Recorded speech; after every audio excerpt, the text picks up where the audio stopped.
Who are we? What is important to us? What do we care about? Who do we care about?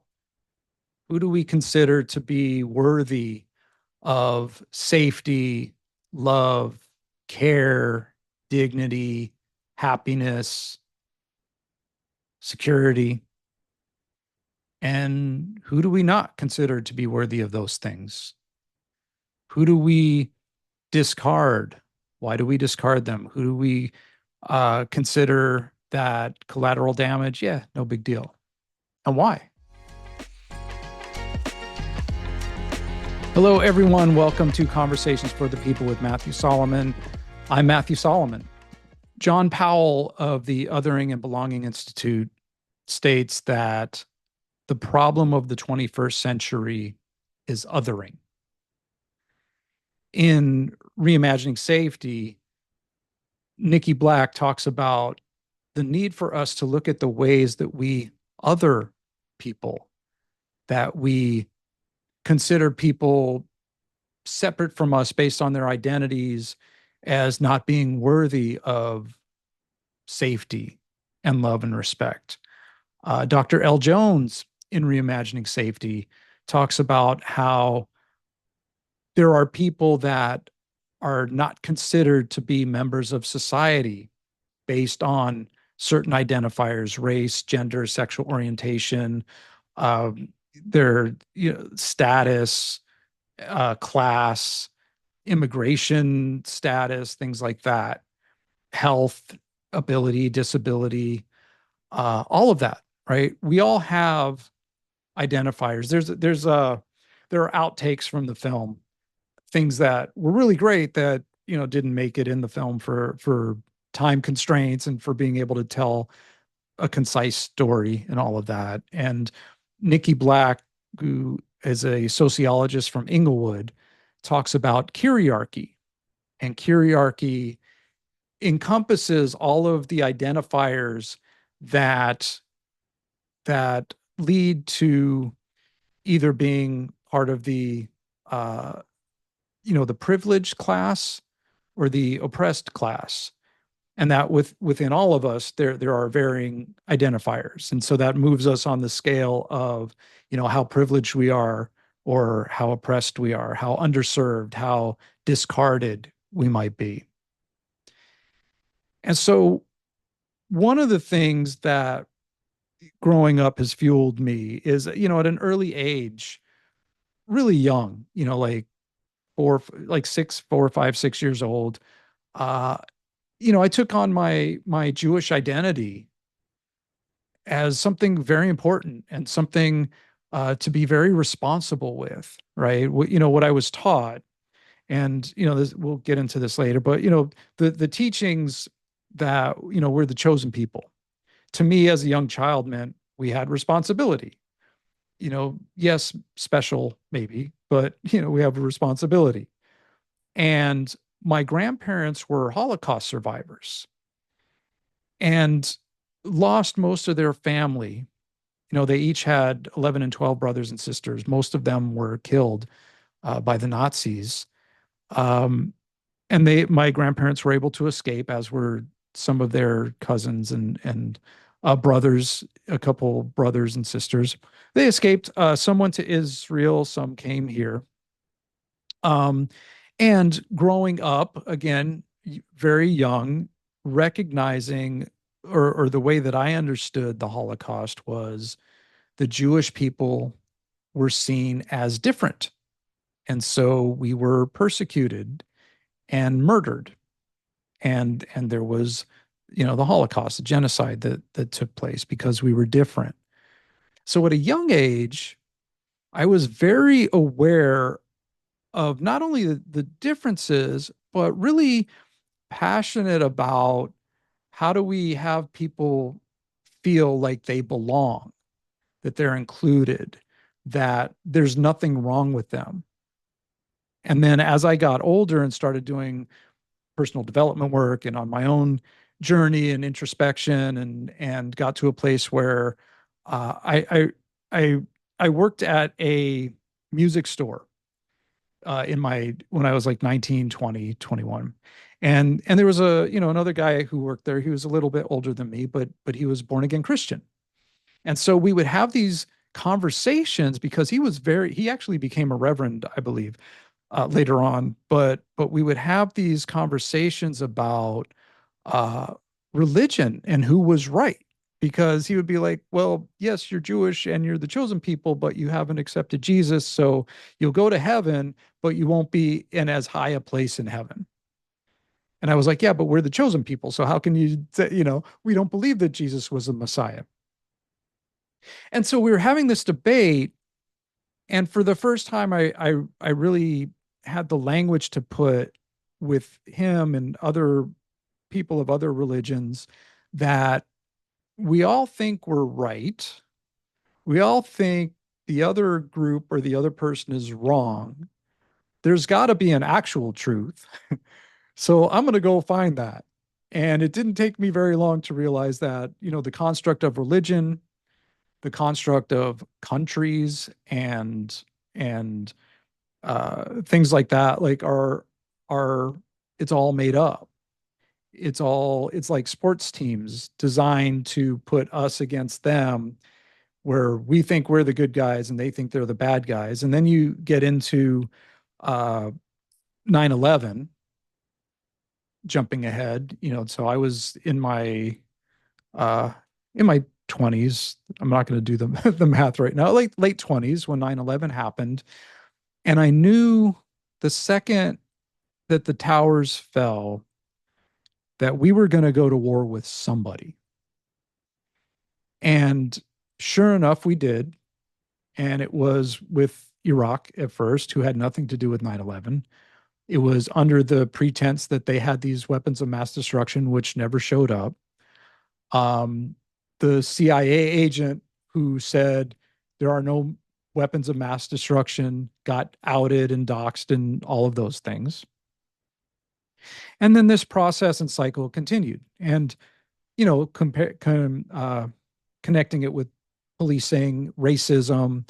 Uh, After 9/11, like right after 9/11, there was a lot of Islamophobia and hate crimes against Muslim people.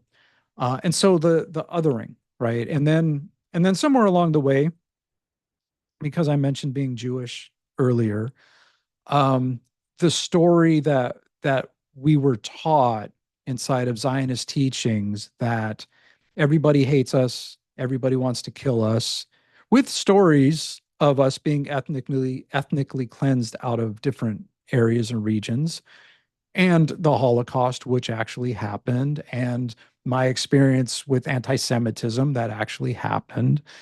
But being taught that because of the Holocaust, the teaching was everybody felt bad for us. Nobody would take us in, which was true. There were limits, even here in the United States, on who would be accepted, putting a limit on Jewish refugees.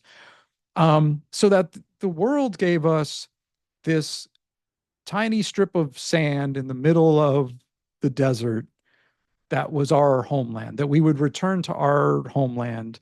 And out of the kindness of everybody's heart, here's this little strip of land. There was no mention of there were people living there that were then violently displaced. Uh, the teaching was that the day after this happened, the establishment of the state of Israel, that the surrounding Arab countries attacked us, but it was because they hated us, which was what we were taught, not that we were being, violently taking over land that wasn't ours, right? It wasn't, it belonged to the people that lived there, which were Jewish people and Muslim people and Christian people, and belonged to, but people were pushed out violently. And then, over the course, there was the Nakba, and over the course of the next 76 years, uh, pushing the Palestinian people into Gaza and the West Bank and violently controlling those populations under the under the uh, pretense that we're allowing them to live there, but they want to kill us. So, we have to control them this way. And so there have to be all these checkpoints. Meanwhile, Gaza is one of the most, if not the most, densely populated places. Well, was, I mean, but anyway, one of the most densely populated places in the world. And so it's really been in the last 10 years or so where I've understood more how what I was taught was propaganda. And there are elements of truth in there, right? The Holocaust did happen. I have experienced anti-Semitism. And when you go into an area and push people out and then push them into ghettos like what my grandparents were in, they're going to push back. And so, and so tying this into othering is is the reality that we very easily decide who to demonize and who not, who to label as terrorists and who not, who are the good guys and who are the bad guys, who is worthy of safety and love and compassion and dignity and care, and who are vermin, rats, little Hitlers, is what I've heard, horrifyingly heard Jewish people refer to the babies that have been murdered, the children that have been murdered in Gaza. I've heard Jewish people, Zionist Jews, refer to them as little Hitlers. And at the same time, there are a lot of Jewish people standing up saying, not in our name. We do not stand for this. This is not okay. Palestine deserves to be free. The the the genocide needs to stop. And what I've experienced from Palestinian people that I've interacted with is they want to connect. They want to feel connected. They're very appreciative of people who are standing up for them because they have been demonized and ostracized and othered before our eyes in ways that I don't want to say unprecedented because I don't want to minimize other struggles, but it's right there in our faces, right? It's the most visible genocide we have had ever. And for people to dismiss it or turn away or encourage it or justify it is horrific. And I've spoken about this before. But this all ties into othering because somebody happens to be born in a certain place, because somebody happens to be born a certain gender or a certain race or with certain abilities or disabilities.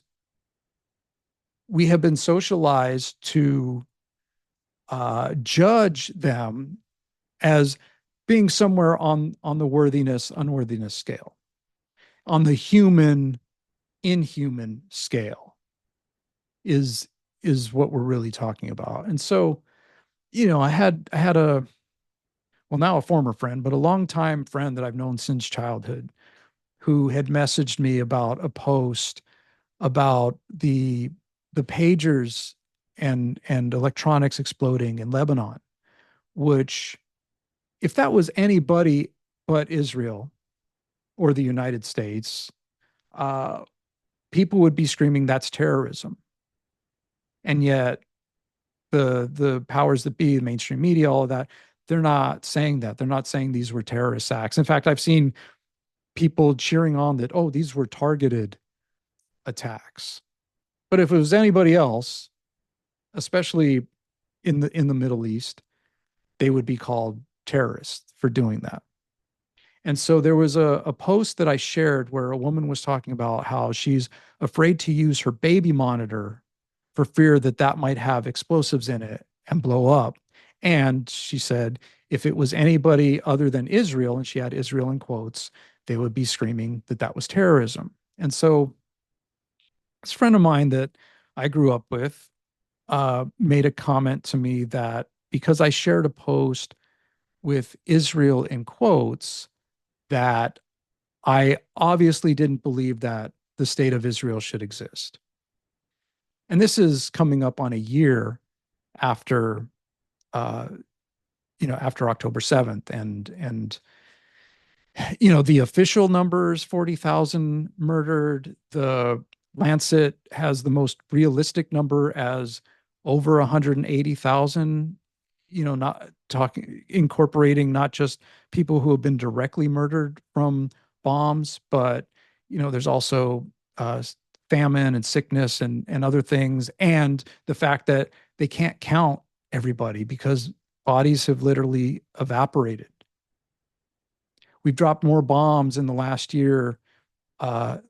We Israel has dropped more bombs with the help of the United States in the last year, more bombs than in the Iraq War, than Israel in the Iraq War, right? And so this person is in my inbox talking about quotation marks, and I said, look, if you're focused on quotation marks, I don't know what to tell you. There's literally a genocide happening. And her response was, well, I hope you go to the Middle East sometime and see what it's really like. And so for me, caring about people, regardless of who they are, where they are, or even if they're fighting back and uh, pushing back. And I'm reminded that in the Revolutionary War, the Americans were called terrorists also, right? It's always the the people without power who are using what they have at their disposal to fight back against the people in power. It's always those people who are labeled as terrorists. Um, but to be focused on quotation marks, to be focused on to have such an arrogance about the right to murder, mass murder people is horrific. And so going back to othering, right? That and and and I just had a an interview with Renee Johnston, who, we talked about the connection. It's all connected. Uh, the genocide in Gaza, uh, the mobilization and militarization of police here, there's genocides in Sudan and Congo. Uh, Basically, for the last year, Israel has gone unchecked in their violence, and they've wrapped up their violence, and they've been getting away with this, regardless of what the international courts say. And then you look at there's now it was 69, now it's 82 or 83 cop cities being built here in the United States to control populations, to suppress uprisings. All of the things that are practiced, all of the things that are used in war zones are practiced for what they do here. It's all connected. And so, as Nikki Black says in Reimagining Safety, we really need to look at the ways in which we other people, in which we other people, because we are also the other and we are all connected. And so, what's the solution? The solution is belonging, recognizing that we are all connected. We are all here.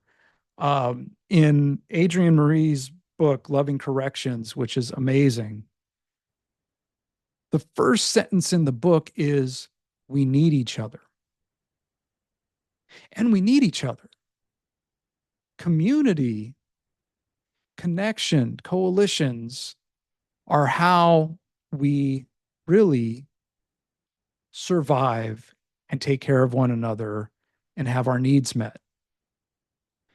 The process of othering is something that puts us at odds and creates the division. When people are like, we're more divided than we ever have been, uh, we're more aware of it.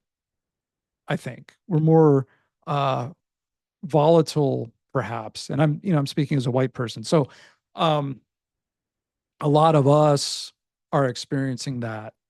I'm experiencing that as an anti-Zionist Jewish man who pretty much all of my family and friends don't think the way I do and don't see things the way I do through a lens of belonging, where everybody deserves dignity and care and safety. So, so I encourage you to look at the ways, and actually, real quick, Adrienne Marie Brown also talks about how in leftist spaces, we do the same thing. There's a tendency to, oh, you're not left enough, or, oh, you're, communist versus an anarchist versus a socialist versus whatever, or, oh, you're voting for this person when you should vote for that person. Completely dismissing that, we all have thoughts and ideas and beliefs, and it's our diversity that makes us stronger. So looking at the ways, doing the work, doing the inner work of where do I feel that I don't belong? Because there's also in interpersonal, in ontological study, the break in belonging that happens at an early age where we realize I'm different. There's something wrong with me. But then we project that onto other people. They're different. There's something wrong with them. They're a threat. I need to be defensive. I need to be prepared. I need to fight back. And they're doing the same thing to us, right? So we're all doing that together. So what are the ways that we can connect with one another, create belonging, develop a mindset of belonging so that people are included and taken care of? And there are answers. And I'm also I don't have all the answers, because these are also things that we have to identify for ourselves. Where am I othering people? Where am I demonizing people? Where am I making snap judgments based on prejudice, being misinformed, thinking I'm informed, but being misinformed? Where might I be misinformed about somebody?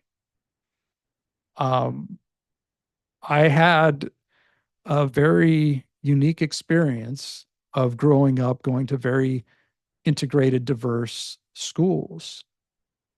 And not every white person I went to school with in those schools has taken the journey to look at this stuff either. So there's that part where we have to want change. We have to want things to be better. We have to want to care about each other. And do you want that or don't you?